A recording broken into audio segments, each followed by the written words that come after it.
कोकणातील सावंतवाडी शहरातील हे आहे काळाच्या ओघात दुर्लक्षित झालेलं निसर्ग पर्यटन स्थळ म्हणजे नरेंद्र डोंगर.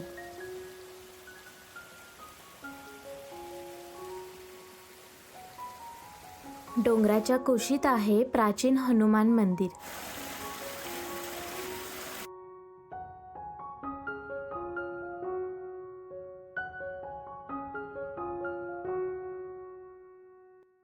अनेक दुर्मिळ वनस्पतींचा खजिना या डोंगरावर आहे.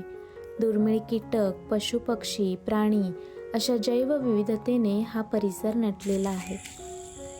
आणि हा तोच कीड आहे जो आपल्या संरक्षणासाठी असा आपल्याला स्वतःला गुंडाळून घेतो आणि बॉलसारखा दिसतोय.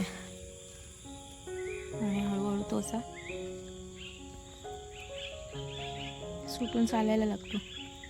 साधारण 1 किलोमीटरचा ट्रेक करून वर आल्यावर हे दिसतं डोंगर वन उद्यान. इथे माहिती केंद्र, लहान मुलांसाठी गार्डन परिसर आणि ओपन जिम सुद्धा आहे.